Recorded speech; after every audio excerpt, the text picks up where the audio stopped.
Salut les devins, c'est Saikyo. Je vais vous parler aujourd'hui du combat de Goku Ultra Instinct face à Moro qui a pré-débuté à la fin du chapitre numéro 58 du manga Dragon Ball Super, qui va très sûrement être entamé dans le chapitre prochain, le numéro 59. Maintenant que Goku maîtrise au moins partiellement son Ultra Instinct, qui peut du moins l'activer cette technique-là à volonté, mais au moins dans sa forme Omen, les présages, donc la forme Kizashi aux cheveux noirs. Et Moro lui a power up durant 2 mois, a absorbé des planètes un maximum possible. Le combat est donc sur le point de se lancer, mais qui peut bien gagner ce combat? Goku a largement évolué, mais il est tout seul, il n'est pas accompagné de Vegeta. Durant cette partie-là du combat sans Vegeta, qui peut être le vainqueur du combat? Dans cette vidéo-là, les devins, je vais vous donner ma modeste vision de ce que peut être justement la suite et l'issue de cette première partie du combat contre Moro. Et sincèrement, je ne vois pas réellement d'issue joyeuse pour Goku dans cette partie-là du combat. D'accord, je ne suis pas en train de vous dire qu'à la fin du combat, à la fin de l'arc, ça sera Moro qui gagnera. Je vous parle précisément de ce combat-là. Goku Ultra Instinct Omen, là, les présages, face à Moro. Qui peut gagner ce combat-là jusqu'à ce que Vegeta arrive? Déjà, les devins, j'ai envie de vous dire que scénaristiquement, c'est déjà tout plié en fait. Il n'y a aucune raison scénaristique logique pour que Goku gagne ce combat-là. J'ai envie de dire que tout est déjà tracé. Si on réfléchit même pas 30 secondes, juste 2 secondes, si Goku gagne ou si Goku domine Moro durant ce combat-là, jusqu'à sa fin, et donc qu'il bat Moro, ça servirait à quoi d'avoir entraîné Vegeta? Ça servirait à quoi de l'avoir envoyé chez les Gardra, qu'il développe de nouvelles techniques? Le retour de Vegeta servirait à quoi? Mis à part se vanter qu'il a un power-up et ne pas s'en servir. Il y a bien sûr l'hypothèse que je vous ai proposée hier ou avant-hier en vidéo, je vous mets le lien en description, n'hésitez pas à aller voir cette vidéo-là, comme quoi 7-3 pourrait être le boss final par-dessus Moro, et là Vegeta pourrait trouver son utilité, mais au-delà de ça, pour le moment, restons réalistes, Moro reste le boss final, reste le bouc à abattre, si je peux le dire ainsi. Et du coup, dans ce combat-là, bien évidemment qu'au départ, je pense que ça va être quand même un minimum à l'avantage de Goku, parce que Goku a l'avantage de la surprise. On ne sait pas réellement à quel point Moro est capable de voir Goku dans cet état-là. Est-ce qu'il le voit précisément? Est-ce qu'il le voit de manière floue? Est-ce qu'il sent les points d'appui de déplacement de Goku mais qu'il ne le perçoit pas réellement? Il y a quand même un effet de surprise qui est jouable face à Moro en utilisant l'Ultra Instinct. Donc je pense déjà que ce combat Goku vs Moro Ultra Instinct va durer 1 à 2 chapitres, donc soit 59 et à la fin du 59 nous aurons Vegeta qui débarque, ou alors 59 et 60, pour que fin du 60, Vegeta débarque. Je le vois déjà à peu près comme ça, mais du coup en termes de structure, je pense que Goku va largement dominer au début, puis ensuite on se rappellera des propos de Goku dans le début du chapitre 58, quand il dit à Krillin, oui Krillin, j'ai beaucoup évolué, j'ai un nouveau pouvoir, etc. Je pense pouvoir battre Moro, mais il y a toujours une part d'ombre en lui que je n'arrive pas à cerner, que je n'arrive pas à comprendre. Cette part d'ombre, bien sûr, étant liée à un certain pouvoir, certaines capacités, et ça, Goku s'en méfie énormément. Donc je pense que sans utiliser cela, Moro risque d'être dans une situation compliquée. Je pense qu'en plus au début, pour narguer, jouer un petit peu avec Goku, Moro ne va pas forcément utiliser les mêmes techniques que sur Namek. Je pense qu'au début, Moro va vouloir se tester lui-même un petit peu plus à la loyale, alors qu'il pourrait sûrement utiliser son absorption, utiliser l'énergie vitale de la Terre comme il l'a fait sur Namek. Je pense qu'il va peut-être laisser ça de côté au départ pour essayer de tester un petit peu ses capacités face à la technique divine de Goku.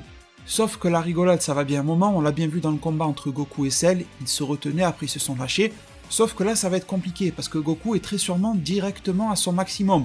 Si vous voulez mon avis sur l'étape supérieure de l'Ultra Instinct donc aux cheveux blancs, je doute fortement qu'il l'ait, déjà parce que quand il a power up à fond pour son combat final face à Merus qui a été coupé par Whis, il n'a pas activé l'Ultra Instinct maîtrisé, on l'avait pu le voir grâce à Laura, mais aussi je pense qu'avec le temps imparti, la difficulté de maîtrise de la technique, pour ne pas que le scénario évolue trop vite, ils vont laisser Goku à ce stade-là de l'Ultra Instinct non maîtrisé, et que l'Ultra Instinct aux cheveux blancs pourrait sortir, pourquoi pas si Goku force pendant 1 minute ou 2 et puis il le perd, ou pourquoi pas sur un coup de je brise ma coquille mais il le perd ensuite en atteignant ses limites ou quoi, mais en tout cas c'est pas quelque chose qui me semble réellement contrôlable et maîtrisable à volonté. Peut-être que Goku va le tenter comme quand il augmentait son Kaioken sans trop savoir si ça tiendrait, mais vous avez toujours vu que ça avait d'énormes et de lourdes conséquences sur Goku.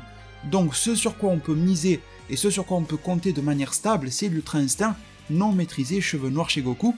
Ce combat-là sera donc pour moi dans une toute première partie à l'avantage de Goku, effet de surprise, etc. Et puis l'Ultra Instinct c'est pas de la merde non plus, mais Moro n'utilisera donc pas forcément toute sa panoplie de techniques au départ, et ensuite quand il va constater que ça suffit et qu'il faut arrêter de jouer avec Goku parce que ça peut tourner mal, il va enclencher la vitesse supérieure, et c'est à partir de ce moment-là que, à mon sens, la déchéance de Goku dans le combat bien sûr, va réellement commencer à se lancer. À partir de ce moment-là, Moro aura beaucoup trop de cartes en fait dans son jeu par rapport à celui de Goku qui aura déjà quasiment maximisé son jeu. Il va pouvoir Goku grignoter un petit peu à la marge, mais pas plus que ça. Tandis que Moro, au début du combat, sera probablement à 50%, pas plus. Moro pourra déjà nous sortir les fameux pouvoirs qui semblent mystérieux pour Goku lui-même en début du chapitre 58. Ça va jouer énormément dans la balance. Ça m'a l'air absolument évident. En plus de ça, il y a les pouvoirs que l'on connaît déjà. Il y a la manipulation de l'énergie vitale de la planète Terre. Et je me doute que la planète Terre a au moins autant d'énergie vitale que la nouvelle Namek, si ce n'est plus. Elle a toujours attiré tous les grands ennemis, etc. de tout temps dans Dragon Ball. Il a toujours été dit que la Terre avait une belle énergie vitale, etc. Donc ça pourrait clairement aider Moro. Mais au-delà de ça, de cette manipulation d'énergie vitale de la planète et tout ça, il peut aussi tout simplement l'absorber. Et à partir de ce moment-là, si Moro tenait plus ou moins face à Goku Ultra Instinct, eh bien forcément que s'il absorbe de l'énergie supplémentaire, et par là j'entends celle de la Z-Team, de Gohan, de Piccolo, de Krillin, de Yamcha, etc., mais aussi pourquoi pas du gang de Moro qui sont peut-être restés sur Terre, de certains patrouilleurs galactiques qui sont encore là pour assurer le renvoi vers la prison galactique, de tous les habitants de la Terre, et c'est absolument énormissime, chaque être humain n'a pas beaucoup d'énergie, mais tout rassemblé c'est absolument énorme, et bien évidemment de toute la faune, la flore, et de la Terre en elle-même, sa propre énergie qu'il est capable de manipuler, il peut aussi l'absorber pour sécher la Terre complètement. Si Moro en arrive là, que voulez-vous que Goku Ultra Instinct puisse faire si déjà il faisait plutôt jeu égal ou un match difficile, très serré face à un Moro qui ne se donnait pas à fond? Forcément qu'à partir de ce moment-là, ça va devenir très compliqué. Et au-delà de ça, il y a une complication supplémentaire, et la complication maximale et prioritaire, Moro peut absorber l'énergie de Goku. Jusqu'à preuve du contraire, peut-être que scénaristiquement ça va être tourné autrement, Goku peut se faire encore pomper son ki par Moro. D'ailleurs, bien sûr, se pose la question, est-ce que l'énergie de l'Ultra Instinct, est-ce que l'énergie de Goku, son ki, etc., peut être pompée par Moro une fois qu'il a l'Ultra Instinct? C'est une bonne question. Même Goku, avant de s'entraîner à l'Ultra Instinct, se posait la question lui-même. Dans le scénario, il disait, peut-être qu'en faisant ça, ça bloquera Moro, mais franchement, j'en sais rien.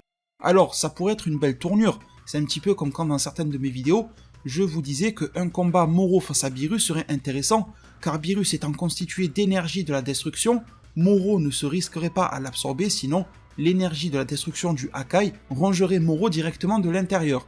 Est-ce qu'il n'y a pas une logique un petit peu similaire applicable à Goku Ultra Instinct, comme quoi si tu prends l'énergie de l'Ultra Instinct, faudrait aussi être capable de générer cette énergie-là, la chaleur de l'Ultra Instinct, je ne sais pas, qui sait, le fait que ça soit une énergie divine, le fait que ça soit une technique angélique, je n'en sais rien, mais quelque chose qui soit lié à ça. Je vous rappelle quand même, en parlant d'énergie divine, que Moro n'a eu aucun problème à absorber l'énergie du SSJ Blue qui est de l'énergie divine. Donc est-ce que l'énergie divine le bloque? Pour le moment, a priori non. Bref, on peut machiner un truc dans le scénario, mais ça serait un petit peu louche. Par contre, dans ce même scénario, il y a quelque chose de très très clair. C'est exactement la même logique que celle que je vous ai proposée en début de vidéo, dans laquelle je vous disais, ça sert à quoi de faire gagner Goku sans intervention de Vegeta? Pourquoi l'avoir envoyé s'entraîner? Il met la tenue Yardra. Enfin, pourquoi si Goku règle l'arc? Là, c'est la même logique. Ça servirait à quoi? Que Moro ne soit pas capable d'absorber l'énergie de l'Ultra Instinct, et donc de donner un avantage énormissime à Goku Ultra Instinct si Vegeta n'intervient pas. C'est la même logique. Il faudrait alors en revenir sur une autre idée que je vous ai proposée dans une autre vidéo. Vegeta arrive en tant que sauveur de Goku, malheureusement ça serait un petit peu répétitif de Vegeta face à C19, de Vegeta face à Metal Cooler, etc. Mais bon bref, tant pis, passons. Il sauverait Goku, Goku qui est en train de se faire pomper son énergie, d'ailleurs c'était le cas face à C19, je vous le rappelle. Sauf que là, la nouveauté c'est que au-delà de battre celui qui absorbe l'énergie, Vegeta serait surtout là pour bloquer celui qui est capable d'absorber l'énergie. On se rappellera du Dai Kaioshin qui était capable de bloquer les pouvoirs magiques de Moro. Est-ce que Pibara, le chef des Yardra, ne serait pas en mesure d'apprendre une technique spéciale à Vegeta pour bloquer l'absorption de Moro? Je vous avais d'ailleurs fait dans une autre vidéo un parallèle en vous montrant que lorsque Vegeta s'entraîne avec Pibara, il n'a strictement aucune égratignure sur son corps, mais il est très fatigué, très transpirant, un peu comme la technique du Dai Kaioshin, et le fait qu'il n'ait aucune égratignure physique nous montre qu'on est plus dans une technique, dans de la magie ou un truc comme ça, plutôt que dans une technique de combat un peu comme l'Ultra Instinct. On a vu que Goku à la fin de son entraînement face à Beerus était très entamé visuellement, beaucoup de blessures, etc. C'est pas du tout le cas de Vegeta. Vegeta travaille sur un autre plan que Goku. Donc je pense qu'il est plus sur un plan psychique, magique, et comme le nom de son entraînement l'indique, sur le plan de la maîtrise de l'esprit et du ki. Et justement cette maîtrise-là, grâce à Pibara, lui apporterait une technique de blocage de Moro. D'où la complémentarité au combat, et dans le combat final de Goku et Vegeta. l'un ne pourrait pas gagner sans l'autre. Vegeta bloque Moro, mais Vegeta ne serait pas assez puissant tout seul, et Goku est assez puissant, ou alors peut-être rivalise avec Moro sans forcément le dépasser, mais Goku est incapable de bloquer l'absorption de Moro, et donc à force d'absorber, Moro dépassera toujours Goku. Les deux doivent être liés pour battre Moro, et c'est donc pour ça, dans cette logique scénaristique de lier Goku et Vegeta au combat face à Moro, dans le but de montrer quels sont les progrès de Goku, mais de ne pas le faire gagner sinon ça ruinerait le scénario, dans le but de faire intervenir Vegeta mais de légitimer l'ultra instinct de Goku, que dans le chapitre 59 et pourquoi pas 60, Goku doit tout d'abord montrer les fruits de son entraînement contre Moro, puis ensuite il devra sûrement s'écraser et commencer à perdre, pour être sauvé très sûrement de justesse par Vegeta, Vegeta qui va probablement soit se téléporter lui-même, mais j'en doute énormément, car il a bel et bien refusé d'apprendre la technique, donc il sera sûrement accompagné soit de Pibara, soit d'un petit sbire Yardra qui se téléportera facilement pour lui, un peu comme Kibito, qui transportait certains membres de la Z-Team là où il voulait.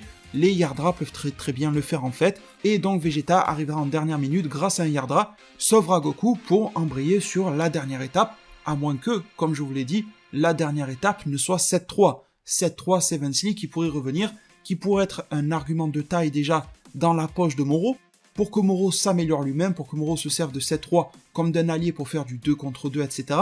Ce qui bloquerait la stratégie de Goku Vegeta. Ou alors pire, 7-3 pourrait péter un petit peu les plombs et carrément devenir le boss final de l'arc, mais ça c'était le sujet de la précédente vidéo, je vous laisse le lien en description. Je vous remercie infiniment de m'avoir suivi et écouté durant cette vidéo-là, en tout cas aujourd'hui. Merci infiniment pour tout votre soutien. Pensez et n'hésitez pas à mettre un maximum de pouces bleus. Les likes, ça m'aide énormément, des fois on s'en rend pas compte, mais c'est un petit geste très rapide et gratuit qui m'aide vraiment sur YouTube. Merci infiniment à chacun d'entre vous qui y contribueront. N'hésitez pas, bien évidemment, je suis très curieux de savoir ce que vous en pensez, à me partager en zone commentaire quel est votre avis, est-ce que vous êtes totalement d'accord avec moi, pas d'accord du tout, est-ce que vous voulez juste remanier mon idée. N'hésitez pas à tout partager en zone commentaire, je serai là pour vous y lire et vous y répondre un maximum comme d'habitude et comme toujours. Prenez tous alors extrêmement bien soin de votre futur, et à plus pour de prochains arts divinatoires.